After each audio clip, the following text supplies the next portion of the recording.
पहनने को कपड़े भी ना थे और घरों में पार्सल ले जाने वाला शख्स अमीर कैसे बना।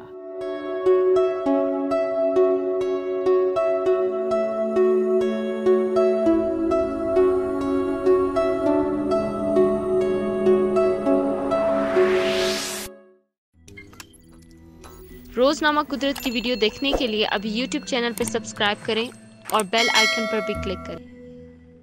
जिंदगी अपना कठिन इम्तिहान हर किसी से लेती है, चाहे वो कोई अमीर बाप की औलाद हो या गरीब की। अमीर शख्स की भी जिंदगी मुश्किल तो होती है, लेकिन गरीब की जिंदगी में खुशियां कम और दुख ज्यादा दिखाई देते हैं। मगर जब कामयाबी उसके घर का दरवाजा देख ले तो खुदा हद से ज्यादा मेहरबान हो जाता है। ऐसा ही कुछ वाकया चीन के उस शख्स के साथ पेश आया जो घरों में पार्सल डिलीवर करता था, जिस पर उसे इतना मुआवजा भी न मिलता कि घर का खर्च मुमकिन हो सके। पहनने को कपड़े भी ना थे, फटे पुराने कपड़े पहनने वाला वांग की जिंदगी में इस कदर परेशानियां थी कि बस एक दिन वांग हाफ पैंट पहनकर पार्सल डिलीवर करने जा रहा था कि रास्ते में किसी ने रोक कर मजाक उड़ाया, जिस पर वांग ने कहा कि अपना काम करो। इस बात पर राहगीर ने कहा, ये कपड़े मैंने ही तुम्हारे बाप को दिए थे जो तुम पहने घूमते हो, मेरे सामने जबान चलाते हो गरीब मिस्कीन। इस बात को सुनते ही वांग गुस्से में आ गया और उसी दिन उससे उन्होंने बेतहाशा मेहनत और लगन से काम किया, नौकरी ढूंढी, कारोबार में दिलचस्पी ली और इस कदर काम किया कि एक import and export exchange company का मालिक और चीन का 10वां सबसे ज्यादा अमीर तरीन आदमी बन गया। इसे कहते हैं अपने हाथों अपनी किस्मत को पलटना। आज यही वांग वाई 36 कार्गो त्यारों और 15,000 गाड़ियों के मालिक हैं, जबकि उनके असासों की कुल मालियत $48 अरब